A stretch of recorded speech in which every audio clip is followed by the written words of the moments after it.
नमस्कार, सत श्री अकाल दोस्तों। स्वागत है तुहाडा JMG स्टडीज़ के इस ऑफिशियल यूट्यूब चैनल के उपर। मैं हाँ तुहाडा दोस्त मनीष कुमार। दोस्तों, गल करते हाँ देश के बारे ते देश की आमदन के बारे। असी आम तौर पर गल करते हैं देश की आमदन बारे कि देश की आमदन है जिहड़ी वो घट रही है कि वध रही है। पर अज असी जाणांगे कि असल दे विच जिहड़ी देश की आमदन है जिन्हों असी राष्ट्री आमदन कहने आ, उस दे नाल संबंधित किहड़ियां-किहड़ियां चीज़ां ने, किहड़ियां मद ने, किहड़ियां टर्म्स ने जिन्हां नूं असी ध्यान दे विच रखना है ते राष्ट्री आमदन नूं पता लगाउण दे लई उन्हां चीज़ां नूं किवें असी देश दे विच कि वो वध रहीआं ने कि घट रहीआं ने, उन्हां चीज़ां नूं असी किवें पता लगाउणा है। तो दोस्तों, असी अज दा जिहड़ा टॉपिक है उस दे बारे गल कर रहे हैं। वो जिहड़ा टॉपिक है वो है नैशनल इनकम, राष्ट्री आमदन। राष्ट्री आमदन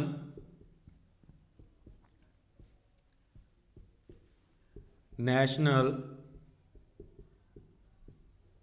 इनकम। दोस्तों, ज़्यादातर की है 10th तक जिहड़ी बिल्कुल बेसिक इकनॉमिक्स दे जिहड़े कंसैप्ट ने वो बच्चों नूं अर्थशास्त्र की भाषा दे विच काफ़ी बार समझ नहीं आउंदी। तां JMG स्टडीज़ का यह उपराला है कि तुहानूं उस अर्थशास्त्र के जिहड़े टॉपिक ने, जिहड़े कंसैप्ट ने, उन्हां विच जिहड़ियां मद्दां ने, टर्म्स ने अर्थशास्त्र की भाषा दे विच वो तुहानूं आसान भाषा दे विच समझाईयां जा सकन ताकि जो एग्ज़ाम नेड़े आ रहे ने उन्हां दे विच तुसीं कन्फ्यूज़ ना होवो ते नाल दी नाल जो आम साडे भैन भरा ने जो इन्हां चीज़ां नूं समझना चाहुंदे ने वो भी इस चैनल नूं जरूर सबसक्राइब कर लैन ते वीडियो नूं लाइक शेयर करते रहन ते वीडियो नूं एंड तक देखते रहन, क्योंकि इस विच तुहानूं बिल्कुल बेसिक गल्लां जिहड़ियां कि साडे हर एक नागरिक नूं पता होणियां चाहीदियां ने वो इहदे विच दस्सांगे ते नाल दी नाल 10th क्लास तक दा जिहड़ा टॉपिक है ये 9th ते 10th दा ते उस तो बाद तुसीं ग्रैजुएशन तक जदों इस बारे पढ़ोगे तो ये बेसिक कंसैप्ट तुहाडे काम आउणगे। तां हुण राष्ट्री आमदन बारे पहलां गल करदे आ कि राष्ट्री आमदन हुंदी की है, इहदी डेफिनेशन बारे गल करदे हां असीं।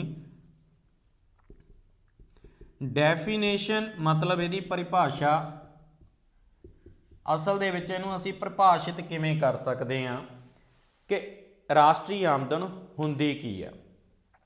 तो दोस्तों, अगर असीं आम भाषा दे विच गल करिए तो राष्ट्री आमदन किसी देश की एक साल की जो एक साल वित्ती साल हुंदा है जिसनूं असीं 1 अप्रैल तो शुरू करते हैं, 1 अप्रैल तो असीं शुरू करते हैं तो 31 मार्च तक नैक्सट ईयर तक असीं लेके जाने। तो तुसीं सारे ही जिहड़ी रिटर्न भरदे हो उस दे विच तुहाडा 1 साल का वित्ती फाइनैंशियल ईयर जिन्हों असीं कहने आ वो वित्ती साल हुंदा, उहदे विच जिन्ना भी तुहाडा आमदन हुंदी है उहदा असीं लेखा जोखा जिहड़ा वो सरकार नूं दिंदे आ। तां उस वित्ती साल दे विच देश दे विच कुल किन्नी कमाई होई है, तां वो कमाई है जिहड़ी वो कोई देश दे कोल अपने आप नहीं आ जाती। देश की जिहड़ी कुल जनसंख्या हुंदी है उहदे द्वारा किसी ना किसी रूप विच कमाया गया धन जां संपत्ति जां उहदी कुछ भी किसी भी रूप विच कमाई हो सकती है। तां अगर इसकी असीं डेफिनेशन की गल करिए तो इसकी जिहड़ी डेफिनेशन है वो 2 तरह के नाल दित्ती जा सकती है। डेफिनेशन 2 तरह के नाल किवें है, एक तो डेफिनेशन वो है जो पुराने तरीकों के नाल जो पहला सानू पता लगता रहा है कि हुंदी की है, जिमें कि जिन्हों असीं ट्रैडिशनल तरीका कहने आ। ट्रैडिशनल तरीका थोड़ा जा अज दे समय के हिसाब नाल सही नहीं मन्निया जा सकता। क्यों नहीं मन्निया जा सकता वो दसदे हां तुहानूं। सब तो पहला जिमें कि असीं मार्शल द्वारा इस दे संबंध विच की कहा गया असीं उहदी गल करदे हां। ਮਾਰਸ਼ਲ ਨੇ ਕਿਹਾ ਕਿ ਕਿਸੇ ਦੇਸ਼ ਦੀ ਕਿਰਤ ਤੇ ਪੂੰਜੀ ਜੋ ਕਿ ਇਸ ਦੇ ਜੋ ਕੁਦਰਤੀ ਸਾਧਨ ਨੇ, ਜੋ ਸਰੋਤ ਨੇ, ਉਹਨਾਂ ਤੇ ਕੰਮ ਕਰਦੀ ਹੈ ਤੇ ਹਰ ਸਾਲ ਤੇ ਹਰ ਕਿਸਮ ਦੀਆਂ ਜਿੰਨੀਆਂ ਵੀ ਸੇਵਾਵਾਂ, ਵਸਤੂਆਂ, ਗੁੱਡਸ ਜੋ ਵੀ ਹੁੰਦੀਆਂ ਨੇ, ਜਿੰਨੇ ਵੀ ਭੌਤਿਕ ਗੈਰ ਭੌਤਿਕ ਜਿਹੜੇ ਪਦਾਰਥ ਨੇ, ਠੀਕ ਹੈ, ਉਹਨਾਂ ਤੋਂ ਜੋ ਵੀ ਆਮਦਨ ਆਪਣੇ ਸਮੂਹਿਕ ਰੂਪ ਵਿੱਚ ਪੈਦਾ ਕਰਦੀ ਹੈ ਉਸ ਨੂੰ ਅਸੀਂ ਸਾਲਾਨਾ ਆਮਦਨ ਕਹਿੰਦੇ ਆ ਜਾਂ ਸਾਲਾਨਾ ਲਾਭ ਕਹਿੰਦੇ ਆ। ਪਰ ਤੁਸੀਂ ਧਿਆਨ ਨਾਲ ਸੁਣ ਲਿਆ ਹੋਣਾ ਕਿ ਇਹਦੇ ਵਿੱਚ ਕੀ ਚੀਜ਼ਾਂ ਕਿਹਾ ਗਿਆ, ਠੀਕ ਹੈ। ਇਸ ਦੇ ਵਿੱਚ ਦੁਬਾਰਾ ਮੈਂ ਰਿਪੀਟ ਕਰ ਦਿੰਦਾ, ਕਿਸੇ ਦੇਸ਼ ਦੀ ਕਿਰਤ ਅਤੇ ਪੂੰਜੀ ਜੋ ਇਸ ਦੇ ਕੁਦਰਤੀ ਸਾਧਨਾਂ ਜਾਂ ਸਰੋਤਾਂ, ਠੀਕ ਹੈ, ਸੋਰਸਸ ਹੁੰਦੇ ਆ, ਨੈਚੁਰਲ ਸੋਰਸਸ, ਤੇ ਕੰਮ ਕਰਦੀ ਹੈ ਤੇ ਹਰ ਸਾਲ ਹਰੇਕ ਤਰ੍ਹਾਂ ਦੀਆਂ ਸੇਵਾਵਾਂ ਦੇ ਸਮੇਤ ਜਾਂ ਉਹਦੇ ਨਾਲ ਜਿਹੜੀਆਂ ਗੁੱਡਸ ਸਰਵਿਸਿਜ਼ ਵੀ ਹੋ ਗਈਆਂ ਤੇ ਗੁੱਡਸ ਵੀ ਹੋ ਗਈਆਂ, ਠੀਕ ਹੈ, ਜਿੰਨੇ ਵੀ ਪਦਾਰਥ ਨੇ, ਚਾਹੇ ਭੌਤਿਕ ਨੇ ਚਾਹੇ ਗੈਰ ਭੌਤਿਕ ਨੇ, ਠੀਕ ਹੈ, ਉਹਨਾਂ ਤੋਂ ਇੱਕ ਨਿਸ਼ਚਿਤ ਫਿਕਸ, ਠੀਕ ਹੈ, ਸਮੂਹਿਕ ਤੌਰ ਤੇ ਜੋ ਵੀ ਆਮਦਨ ਸਿਰਜਦੀ ਹੈ, ਪੈਦਾ ਕਰਦੀ ਹੈ, ਉਸ ਨੂੰ ਅਸੀਂ ਰਾਸ਼ਟਰੀ ਆਮਦਨ ਕਹਿੰਦੇ ਹਾਂ। ਤਾਂ ਇਹ ਟ੍ਰੈਡੀਸ਼ਨਲ ਡੈਫੀਨੇਸ਼ਨ ਹੈ ਮਾਰਸ਼ਲ ਦੇ ਦੁਆਰਾ, ਪਰ ਇਸ ਦੀ ਬਹੁਤ ਜ਼ਿਆਦਾ ਆਲੋਚਨਾ ਹੋਈ ਹੈ। ਕਿਉਂ ਹੋਈ ਹੈ ਆਲੋਚਨਾ? ਪਹਿਲੀ ਗੱਲ ਤਾਂ ਇਹ ਹੈ ਕਿ ਜਿਹੜੀਆਂ ਵਸਤੂਆਂ ਤੇ ਸੇਵਾਵਾਂ ਨੇ, ਅਗਰ ਅਸੀਂ ਇਹਨੂੰ ਅਲੱਗ-ਅਲੱਗ ਕਾਊਂਟ ਕਰਾਂਗੇ, ਵਸਤੂਆਂ ਤੇ ਸੇਵਾਵਾਂ, ਵਸਤੂਆਂ ਜਿਹਨੂੰ ਅਸੀਂ ਇੰਗਲਿਸ਼ ਦੇ ਵਿੱਚ ਗੁੱਡਸ ਕਹਿੰਦੇ ਆ, ਤੇ ਸੇਵਾਵਾਂ ਸਰਵਿਸਿਜ਼, ਅਗਰ ਦੋਸਤੋ ਅਸੀਂ ਇਸ ਨੂੰ ਅਲੱਗ-ਅਲੱਗ ਕਾਊਂਟ ਕਰਾਂਗੇ ਤਾਂ ਬਹੁਤ ਵੱਡੀ ਨੈਸ਼ਨਲ ਇਨਕਮ ਦੇ ਵਿੱਚ ਇੱਕ ਕਨਫਿਊਜ਼ਨ ਕ੍ਰੀਏਟ ਹੋ ਜਾਏਗੀ। ਪਹਿਲੀ ਗੱਲ ਤਾਂ ਅਸੀਂ ਜਿਹੜੀਆਂ ਸੇਵਾਵਾਂ ਨੇ ਤੇ ਗੁੱਡਸ ਨੇ ਇਹ ਆਪਸ ਵਿੱਚ ਕੋਰਿਲੇਟ ਨੇ, ਕਿਉਂਕਿ ਜਿੰਨੀਆਂ ਵੀ ਵਸਤੂਆਂ ਦਾ ਉਤਪਾਦਨ ਹੁੰਦਾ ਹੈ ਉਹਨਾਂ ਨੂੰ, ਠੀਕ ਹੈ, ਸਰਵਿਸਿਜ਼ ਦੀ ਬਹੁਤ ਜ਼ਰੂਰਤ ਪੈਂਦੀ ਹੈ। ਫੋਰ ਐਗਜ਼ਾਮਪਲ, ਜਿਵੇਂ ਇੱਕ ਫੈਕਟਰੀ ਦੇ ਵਿੱਚ ਕੋਈ ਵੀ ਪ੍ਰੋਡਕਟ ਤਿਆਰ ਕਰਨਾ ਹੈ ਤਾਂ ਉਸ ਲਈ ਪਹਿਲਾਂ ਕੱਚਾ ਮਾਲ ਚਾਹੀਦਾ, ਫਿਰ ਉਸ ਫੈਕਟਰੀ ਦੇ ਵਿੱਚ ਤਿਆਰ ਮਾਲ ਨੂੰ ਅੱਗੇ ਮਾਰਕੀਟ ਦੇ ਵਿੱਚ ਪਹੁੰਚਾ ਕੇ ਉਹਨੂੰ ਵੇਚਣਾ। ਤਾਂ ਇਹਨਾਂ ਚੀਜ਼ਾਂ ਦੇ ਲਈ ਸਭ ਤੋਂ ਪਹਿਲਾਂ ਸਰਵਿਸ ਸੈਕਟਰ ਤੇ ਬੈਂਕਿੰਗ ਆਉਂਦੀ ਹੈ, ਫਿਰ ਟਰਾਂਸਪੋਰਟ, ਠੀਕ ਹੈ ਜੀ, ਫਿਰ ਸਾਡਾ ਸੰਚਾਰ ਦਾ ਸਾਧਨ ਟੈਲੀਕਮਿਊਨੀਕੇਸ਼ਨ ਆ ਗਏ, ਠੀਕ ਹੈ। ਤਾਂ ਉਹ ਸਾਰੀਆਂ ਸਰਵਿਸਿਜ਼ ਇਹਦੇ ਵਿੱਚ ਇਨਕਲੂਡ ਨੇ। ਅਗਰ ਅਸੀਂ ਉਹਨਾਂ ਨੂੰ ਅਲੱਗ-ਅਲੱਗ ਦੇ ਤੌਰ ਤੇ ਦੇਖਾਂਗੇ ਤਾਂ ਸਹੀ ਤਰੀਕੇ ਨਾਲ ਅਸੀਂ ਜੋ ਨੈਸ਼ਨਲ ਇਨਕਮ ਹੈ ਉਹਨੂੰ ਬਿਲਕੁਲ ਵੀ ਅੰਦਾਜ਼ਾ ਨਹੀਂ ਲਗਾ ਸਕਾਂਗੇ ਜਾਂ ਉਹਨੂੰ ਫਾਈਂਡ ਆਊਟ ਨਹੀਂ ਕਰ ਸਕਾਂਗੇ। ਤਾਂ ਅਸੀਂ ਇੱਕ ਮੰਨ ਕੇ ਚੱਲੋ, ਜਿਵੇਂ ਤੁਹਾਨੂੰ ਮੈਂ ਉਦਾਹਰਨ ਦੱਸੀ ਆ ਉਹਦੇ ਅਕੋਰਡਿੰਗ ਕਨਫਿਊਜ਼ਨ ਹੈ। ਤਾਂ ਅਗਰ ਅਸੀਂ ਅੱਜ ਦੇ ਸਮੇਂ ਦੇ ਹਿਸਾਬ ਨਾਲ ਡੈਫੀਨੇਸ਼ਨ ਲੈਂਦੇ ਆ, ਲਾਈਕ ਜਿੱਦਾਂ ਡਰਨਬਰਗ ਨੇ ਕਿਹਾ, ਤੁਹਾਡੀਆਂ 10th ਤੱਕ ਦੀਆਂ ਬੁੱਕਸ ਦੇ ਵਿੱਚ ਵੀ ਇਹ ਨਾਮ ਮਿਲ ਜੂਗਾ,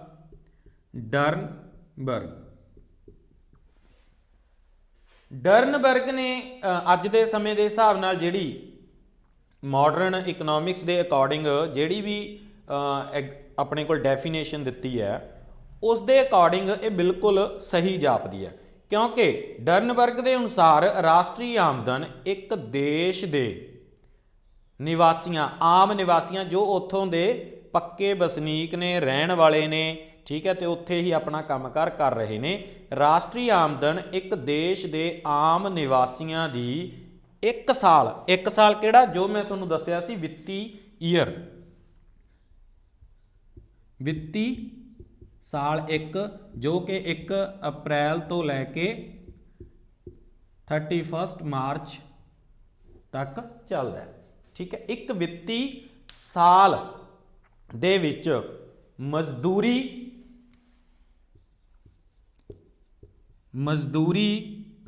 ਲਾਭ, ਵਿਆਜ, ਲਗਾਨ,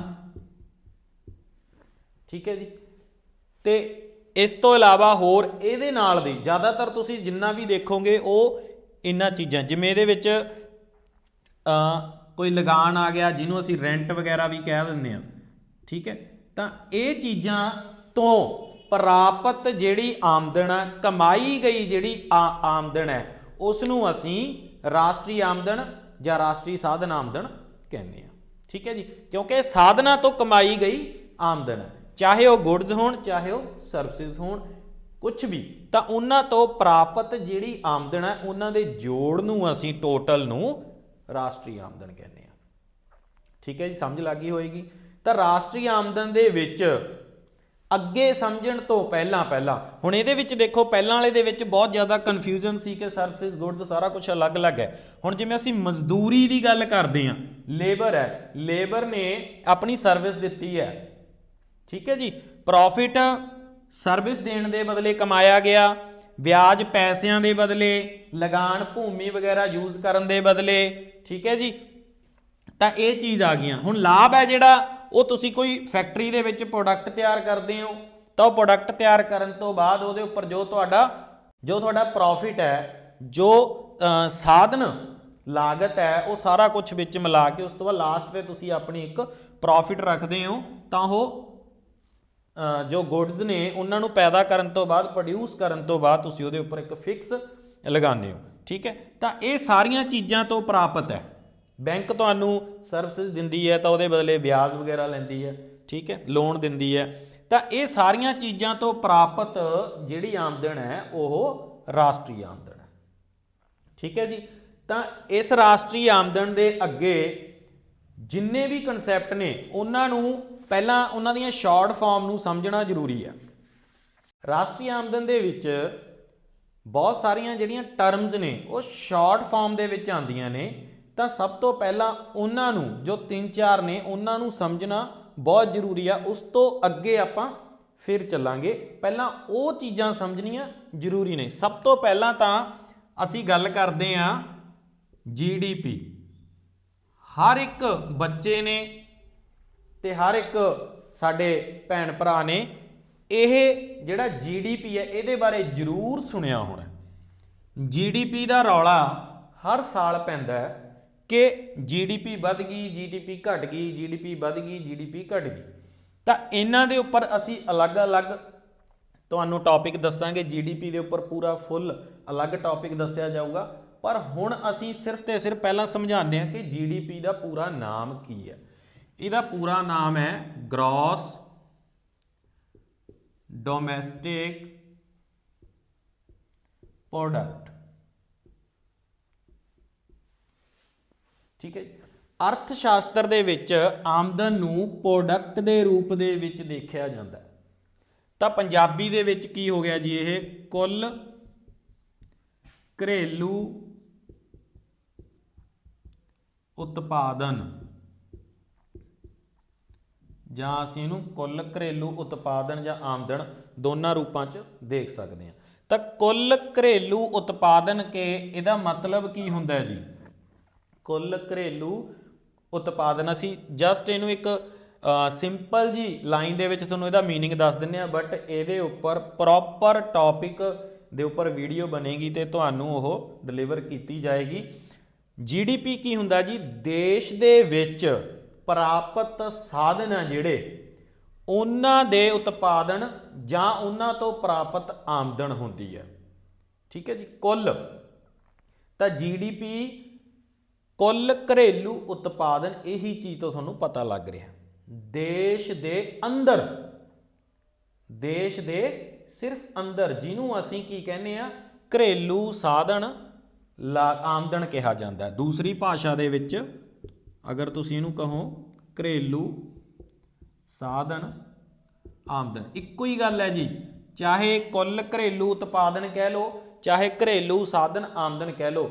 ਦੇਸ਼ ਦੇ ਅੰਦਰ ਆਪਣੇ ਆਪ ਦੇ, ਜਿਵੇਂ ਭਾਰਤ ਦੇਸ਼ ਦੇ ਅੰਦਰ ਕੁੱਲ ਪ੍ਰਾਪਤ ਸਾਧਨਾਂ ਤੋਂ ਜੋ ਆਮਦਨ ਕ੍ਰੀਏਟ ਕੀਤੀ ਗਈ ਹੈ, ਜੋ ਆਮਦਨ ਨਵੀਂ ਸਿਰਜੀ ਗਈ ਹੈ, ਉਸ ਨੂੰ ਘਰੇਲੂ ਸਾਧਨ ਆਮਦਨ ਕਿਹਾ ਜਾਂਦਾ।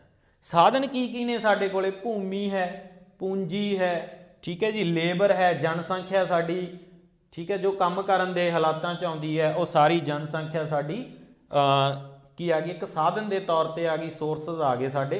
ਕਿਉਂਕਿ ਜੋ ਪੜ੍ਹੀ ਲਿਖੀ ਸਕਿਲਡ ਜਾਂ ਅਨਪੜ੍ਹ ਜੋ ਵੀ ਆ ਗਏ, ਉਹ ਸਾਰੇ ਇੱਕ ਤਰ੍ਹਾਂ ਦੇ ਲੇਬਰ ਦੇ ਵਿੱਚ ਹੀ ਆ ਗਏ। ਠੀਕ ਹੈ ਜੀ, ਤਾਂ ਇਹ ਸਾਰੇ ਸਾਡੇ ਕੋਲ ਭੂਮੀ ਹੈ, ਪੂੰਜੀ ਹੈ, ਠੀਕ ਹੈ ਜੀ, ਜਾਂ ਸਾਡੇ ਕੋਲ ਲੇਬਰ ਹੈ, ਇਹ ਸਾਰੇ ਦੇ ਸਾਰੇ ਕੀ ਨੇ, ਸਾਡੇ ਸਾਧਨ ਨੇ।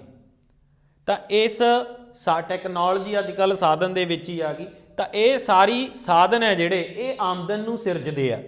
ਤਾਂ ਇਹ ਘਰੇਲੂ ਆਮਦਨ ਹੋ ਗਈ। ਠੀਕ ਹੈ ਜੀ, GDP ਕੀ ਹੋ ਗਈ, ਘਰੇਲੂ ਆਮਦਨ ਹੋ ਗਈ। ਨੈਕਸਟ ਹੈ ਜੀ ਸਾਡੇ ਕੋਲੇ GNP। ਨੈਕਸਟ ਹੈ ਜੀ GNP। GNP ਤੋਂ ਤੁਸੀਂ ਸਮਝ ਗਏ ਹੋਵੋਗੇ, GNP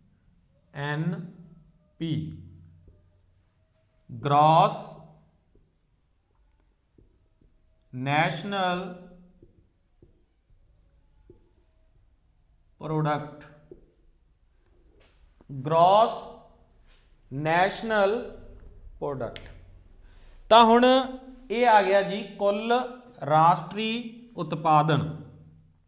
कुल राष्ट्री उत्पादन, ठीक है जी, कुल राष्ट्री उत्पादन। हाँ जी, GNP ग्रॉस नैशनल प्रोडक्ट है जिहड़ा कुल राष्ट्री उत्पादन की गल करते हैं। तो ये साडे बहुत सारे साधन ने जिहड़े देश तो बाहर भी हुंदे ने।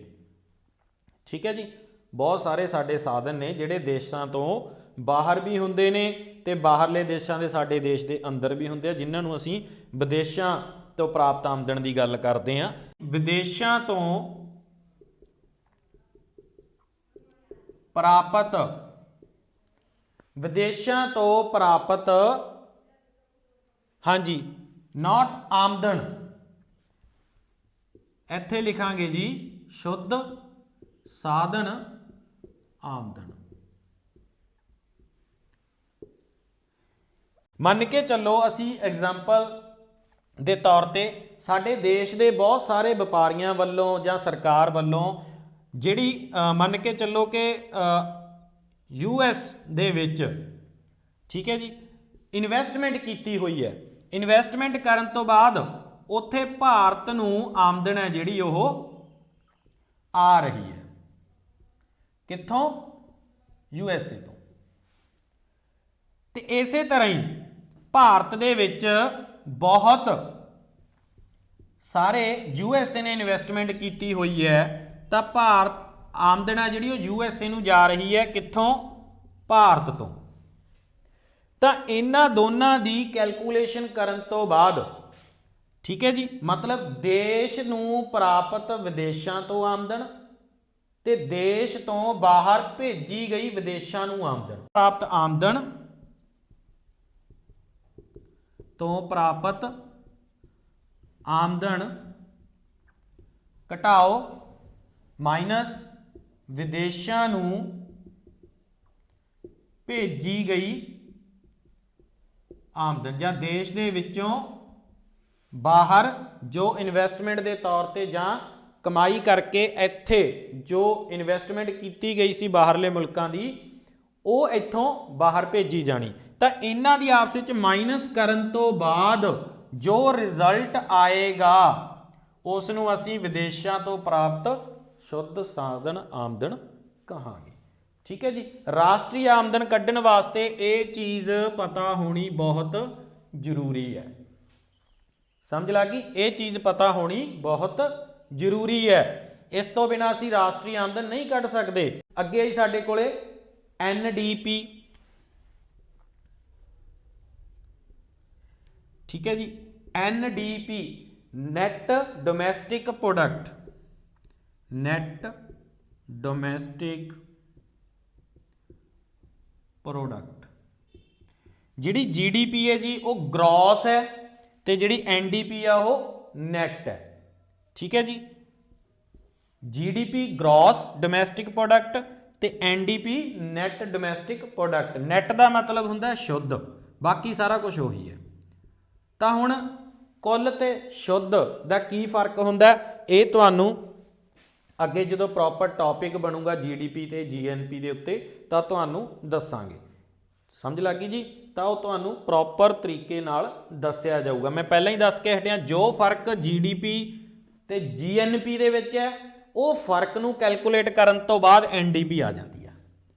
ਇੰਨਾ ਤੁਹਾਨੂੰ ਦੱਸ ਦਿੰਦੇ ਆ ਕਿ ਜੋ GNP ਤੇ GDP ਦਾ ਆਪਦੇ ਵਿੱਚ ਵਿਚਕਾਰ ਇੱਕ ਪੁਆਇੰਟ ਦਾ ਡਿਫਰੈਂਸ ਹੈ, ਉਸ ਡਿਫਰੈਂਸ ਨੂੰ ਕੈਲਕੂਲੇਟ ਕਰਕੇ ਬਾਹਰ ਕੱਢ ਕੇ ਤੁਹਾਡੇ ਕੋਲੇ NDP ਆ ਜਾਂਦੀ ਹੈ। ਠੀਕ ਹੈ ਜੀ। ਤਾਂ ਹੁਣ ਇਹ ਪ੍ਰੋਪਰ ਅੱਗੇ ਵੀਡੀਓ ਆਏਗੀ, ਉਸ ਨੂੰ ਦੇਖਣਾ, ਉਸ ਨੂੰ ਸਮਝਣਾ, ਬਟ ਹੁਣ ਅਸੀਂ ਫਿਲਹਾਲ ਇਹੀ, ਕਿਉਂਕਿ 10th ਤੱਕ ਤੁਹਾਡੇ ਕੋਲੇ ਇਹਦੇ ਬਾਰੇ ਸਿਰਫ ਜਸਟ ਪੁੱਛਿਆ ਜਾਣਾ, ਇਹਦੀ ਜ਼ਿਆਦਾ ਡਿਟੇਲ ਨਹੀਂ ਆਉਣੀ। ਨੈਕਸਟ ਹੈ ਜੀ ਤੁਹਾਡੇ ਕੋਲੇ NNP। NNP ਤਾਂ ਇੱਥੋਂ ਸਮਝ ਗਏ ਹੋਵੋਗੇ GNP ਤੇ NNP। G ਮਤਲਬ gross, N means net. Net national income ਜਾਂ ਪ੍ਰੋਡਕਟ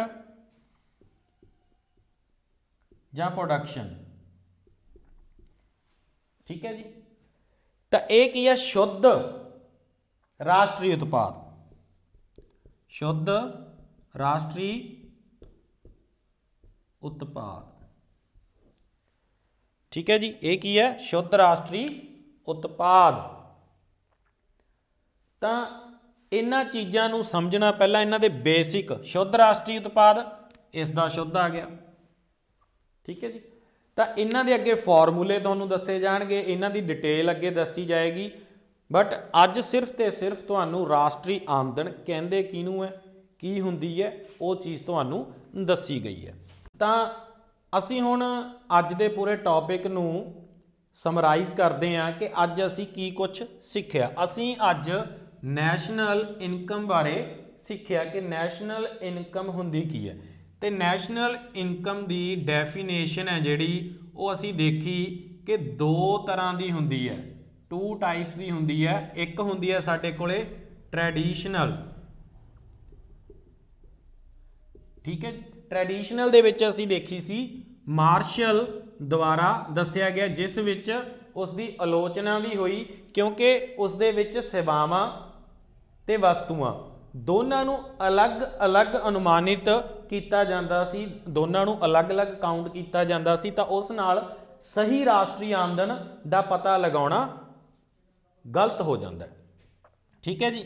ਤਾਂ ਅੱਗੇ ਦੇਖਿਆ ਸੀ ਇੱਕ ਮਾਡਰਨ ਡੈਫੀਨੇਸ਼ਨ, ਜਿਹਦੇ ਵਿੱਚ ਅਸੀਂ ਡਰਨਬਰਗ ਦੀ ਜਿਹੜੀ ਡੈਫੀਨੇਸ਼ਨ ਹੈ ਉਹਨੂੰ ਅਸੀਂ ਦੇਖਿਆ, ਤੇ ਡਰਨਬਰਗ ਨੇ ਜਿਹੜਾ ਦੱਸਿਆ ਉਹਦੇ ਵਿੱਚ ਸਾਰਾ ਕੁਝ ਮਜ਼ਦੂਰੀ, ਵਿਆਜ, ਲਾਭ, ਲਗਾਨ, ਮਤਲਬ ਕਿ ਕਿਸ ਤਰੀਕੇ ਦੇ ਨਾਲ ਦੇਸ਼ ਦੇ ਅੰਦਰ ਦੇਸ਼ ਦੇ ਨਿਵਾਸੀਆਂ ਦੁਆਰਾ ਆਮਦਨ ਨੂੰ ਸਿਰਜਿਆ ਜਾਂਦਾ, ਤਾਂ ਅਸੀਂ ਉਹ ਦੇਖਿਆ। ਤਾਂ ਇੱਥੇ ਕਨਫਿਊਜ਼ਨ ਨਹੀਂ ਹੁੰਦੀ, ਕਿਉਂਕਿ ਇੱਥੇ ਜਿਹੜੀ ਆਮਦਨ ਆ ਉਹ ਵਸਤੂਆਂ ਤੇ ਸੇਵਾਵਾਂ ਤੋਂ ਅਲੱਗ-ਅਲੱਗ ਨਹੀਂ ਕਾਊਂਟ ਕੀਤੀ ਜਾਂਦੀ। ਜਿਵੇਂ ਕਿ ਅਸੀਂ ਮੰਨ ਕੇ ਚੱਲੋ ਵੀ ਖੇਤੀ ਹੈ, ਖੇਤੀ ਦੇ ਵਿੱਚ ਜਿਹੜੀ ਆਮਦਨ ਹੈ ਉਹ ਜ਼ਰੂਰੀ ਨਹੀਂ ਕਿ ਹਰ ਫਸਲ ਨੂੰ ਆਮਦਨ ਸਿਰਜਣ ਦੇ ਲਈ ਹੀ ਇੱਕ ਵਸਤੂ ਦੇ ਰੂਪ ਵਿੱਚ ਤਿਆਰ ਕੀਤਾ ਜਾਵੇ। ਬਹੁਤ ਸਾਰੀਆਂ ਜਿਹੜੀਆਂ ਫਸਲਾਂ ਨੇ ਉਹ ਸਿਰਫ ਤੇ ਸਿਰਫ ਸਵੈ ਉਪਭੋਗ ਦੇ ਲਈ, ਖੁਦ ਦੀ ਵਰਤੋਂ ਦੇ ਲਈ ਵੀ ਪੈਦਾ ਕੀਤੀਆਂ ਜਾਂਦੀਆਂ ਨੇ। ਤਾਂ ਉੱਥੇ ਉਹਨਾਂ ਨੇ ਸਰਵਿਸ ਦਿੱਤੀ, ਪ੍ਰੋਡਕਟ ਪੈਦਾ ਕੀਤਾ, ਪਰ ਉਹਦਾ ਦੇਸ਼ ਦੀ ਆਮਦਨ ਦੇ ਵਿੱਚ ਕੁਝ ਵੀ ਇਜ਼ਾਫਾ, ਜਿਹੜਾ ਵਾਧਾ, ਉਹ ਨਹੀਂ ਹੋਇਆ, ਸਿਰਫ ਤੇ ਸਿਰਫ ਉਹ ਭੋਗ ਲਈ ਹੋਇਆ। ਤਾਂ ਇਸੇ ਤਰ੍ਹਾਂ ਹੋਰ ਬਹੁਤ ਸਾਰੀਆਂ ਐਗਜ਼ਾਮਪਲਸ ਨੇ। ਤਾਂ ਅਸੀਂ ਸਿਰਫ ਤੇ ਸਿਰਫ ਕੀ ਸਿਰਜਿਆ ਗਿਆ, ਕੀ ਆਮਦਨ ਕਿਸ ਰੂਪ ਵਿੱਚ ਸਿਰਜੀ ਗਈ, ਉਸ ਨੂੰ ਲਵਾਂਗੇ, ਚਾਹੇ ਉਹ ਸਰਵਿਸ ਦੁਆਰਾ ਹੋਵੇ, ਚਾਹੇ ਉਹ ਪ੍ਰੋਡਕਟ ਦੁਆਰਾ ਹੋਵੇ। ਠੀਕ ਹੈ ਜੀ। ਤਾਂ ਇਹਨਾਂ ਚੀਜ਼ਾਂ ਦੀ ਜਿਹੜੀ ਹੈ ਬਰੀਕੀ ਦੇ ਨਾਲ ਤੁਸੀਂ ਧਿਆਨ ਰੱਖਣਾ ਕਿ ਫਰਕ ਕੀ ਹੈ। ਉਸ ਤੋਂ ਬਾਅਦ ਅਸੀਂ ਰਾਸ਼ਟਰੀ ਆਮਦਨ ਹੈ ਜਿਹੜੀ ਉਹਦੇ ਬਾਰੇ ਸਹੀ ਦੇਖਿਆ। ਤਾਂ ਲਾਸਟ ਤੇ ਫਿਰ ਅਸੀਂ GDP, ਠੀਕ ਹੈ ਜੀ, NDP, GNP ਤੇ NNP ਦੀਆਂ ਫੁੱਲ ਫਾਰਮ ਸਮਝੀਆਂ। ਠੀਕ ਹੈ ਜੀ। ਤਾਂ ਹੁਣ ਅਸੀਂ ਲਾਸਟ ਦੇ ਉੱਪਰ ਇਹ ਦੇਖਣਾ ਕਿ ਅਗਰ ਅਸੀਂ ਰਾਸ਼ਟਰੀ ਆਮਦਨ ਪਤਾ ਕਰਨੀ ਹੋਵੇ ਤਾਂ ਉੱਥੇ ਇਹਨਾਂ ਦਾ ਕੀ ਰੋਲ ਆ, ਜਾਂ ਰਾਸ਼ਟਰੀ ਆਮਦਨ ਕਿਵੇਂ ਪਤਾ ਕਰੀ ਜਾਏਗੀ।